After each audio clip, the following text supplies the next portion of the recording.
Здравствуйте, дорогие читатели и зрители Якутского Саха информационного агентства. С вами онлайн-интервью и Николай Борисов. 16 июня пункты проведения экзаменов приняли участие в тренировочных мероприятиях по отработке технологии проведения государственных экзаменов. А 29 июня состоится пробный ЕГЭ без участия детей.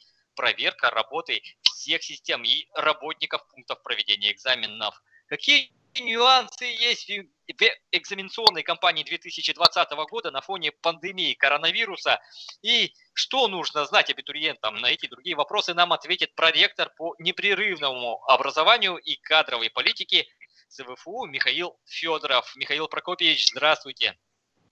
Здравствуйте. Расскажите, пожалуйста, какие есть основные изменения в приемной кампании этого года?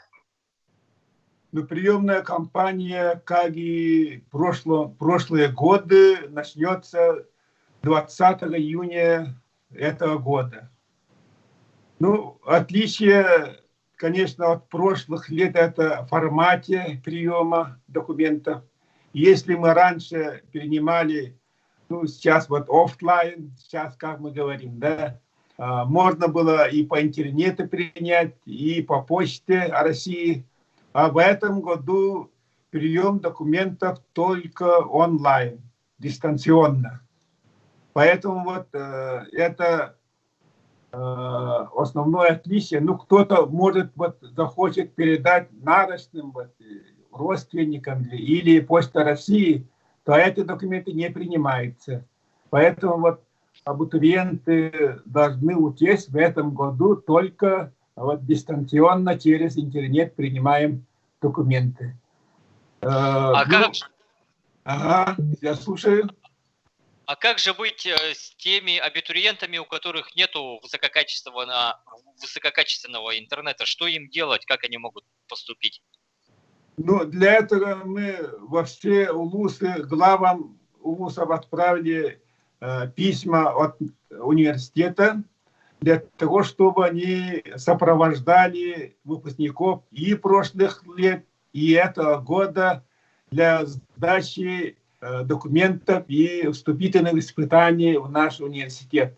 Они помогут вот, обеспечить выпускников высококачественным интернетом, ну, и терминалами для того, чтобы они могли сканировать свои документы и отправлять свой уже личный кабинет абитуриента. У нас в нашем сайте университета для каждого абитуриента создается личный кабинет, куда он направит свои документы.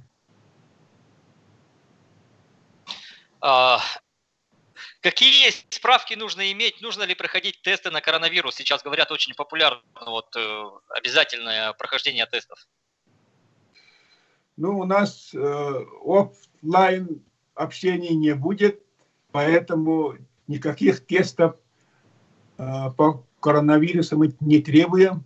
Ну и медицинские справки вот раньше мы принимали. В этом году абитуриент дает гарантии, что он при поступлении предоставит справку и может медицинскую справку предоставить после поступления в наш университет.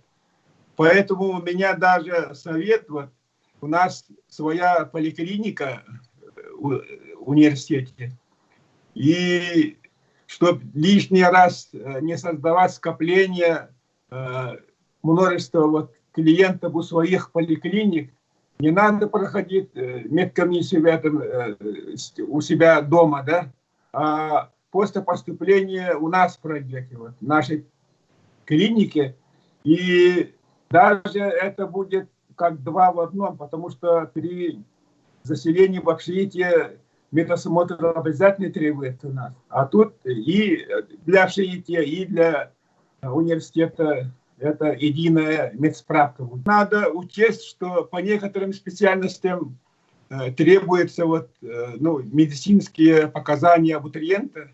Поэтому вот, если кто сомневается в том, что он по той или иной специальности будет отвечать его состояние здоровья, то ему надо пройти, потому что если после поступления обнаружится, что его здоровье не отвечает, то там уже вплоть до исключения или перевода на другую специальность уже мера принимается.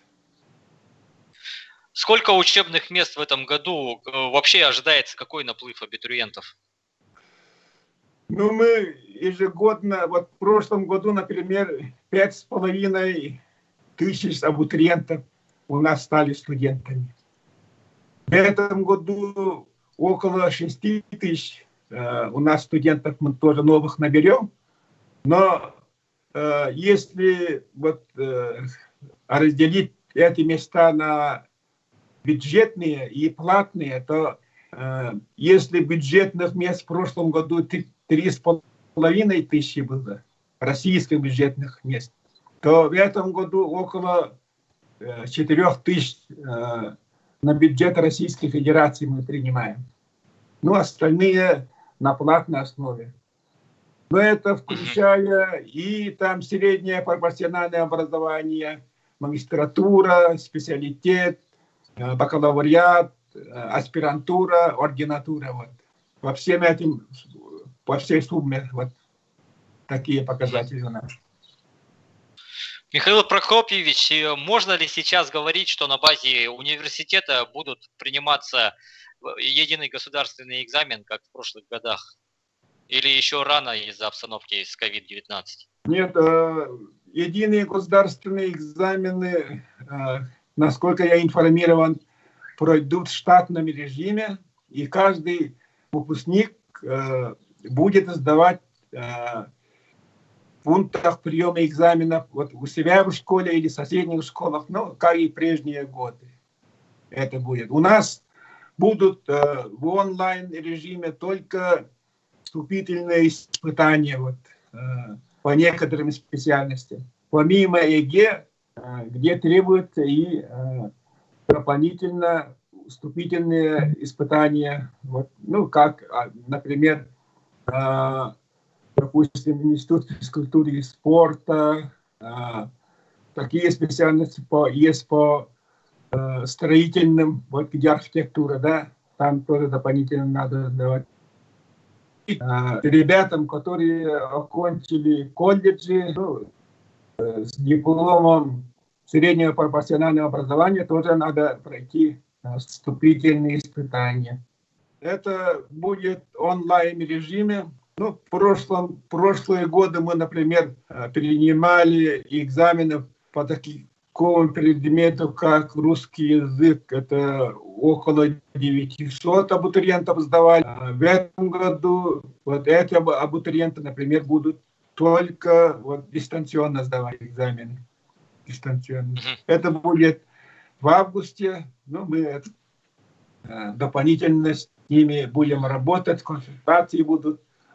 Михаил Прокопьевич, какой опыт университет имеет работы в подобных экстренных ситуациях? Что нужно знать и нет ли отмены каких-либо мероприятий в предстоящем году и в текущем, естественно, учебном? Спасибо за вопрос. Ну, вы все знаете, что Северо-Восточный федеральный университет в середине марта работает в дистанционном режиме. Наши студенты дистанционно обучаются. Наши выпускники уже свои дипломы уже в дистанционном формате защищают. Поэтому наша университетская система дистанционного образования такую нагрузку выдержала. Университет у нас очень большим и по России считается большим. У нас около 19 тысяч студентов. И, конечно, на систему дистанционного образования нашего университета давление высокое, но наши специалисты выдержали. И, конечно, мы приемные кампании провести в онлайн-режиме готовы. Поэтому, если даже понадобится, ситуация не улучшится, мы готовы и учебный год тоже начинать в онлайн-режиме. У нас все, значит, я думаю, для этого уже мы сделали, как говорится. Ну и дистанционные испытания, которые мы примем вот, у некоторых абитуриентов, это, например, абитуриент поступает в инженерно-технический институт, там по некоторым специальностям, как архитектура, например, надо вот творческие испытания там имеется, или же Институт физкультуры и спорта тоже будем дополнительные испытания, это кроме единого государственного экзамена. Они все пройдут в дистанционном режиме, ну и поступающие вот, абитуриенты тоже школу дистанционно заканчивали, они, в принципе, и выпускники колледжей, техникумов тоже знакомы, и, ну, в вузах тоже мы соответствующие письма отправили, чтобы они помогли, чтобы молодые люди, чтобы реализовать свое конституционное право на образование, могли тоже иметь сдачи. Поэтому во всех вузах организуют хорошие скоростные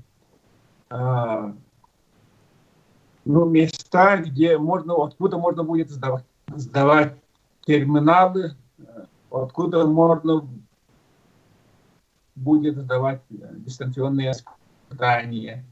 И колледжи и техникум, они будут сдавать экзамены, такие как русский язык, математика. Прошлые годы нас русский язык сдавали около 900 абитуриентов. Ну, в этом году тоже они сдадут, но в онлайн-режиме. Вот так. Михаил Прокопьевич, насколько отработана система сдачи онлайн? Я вот слабо себе представляю, чтобы там, например, на факультете журналистики можно было провести творческий конкурс онлайн. Насколько этот момент отработан? Этот момент будет использовать и тестирование. В этом году весь мир испытания проходит через тестирование. Это не нами придумано, конечно.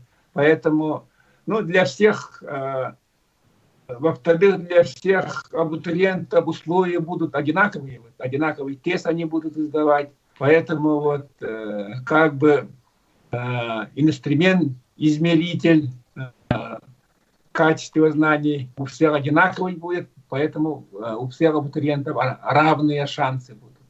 И там все компьютер будет обрабатывать, человеческого фактора не будет. Так что я думаю, что это... Ну и прежние годы мы принимали, хотя в онлайн-режиме, претензий таких я не помню, что части того, что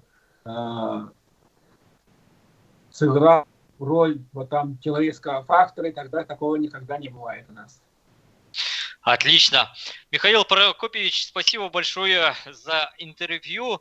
Будем надеяться, что не будет никаких, в первую очередь, технических накладок, и это пандемия, которая все-таки мешает нам жить, учиться и некоторым поступать, а он все-таки скоро завершится, и учебный процесс начнется в нормальном, здоровом человеческом режиме. А абитуриентам не пуха желаем.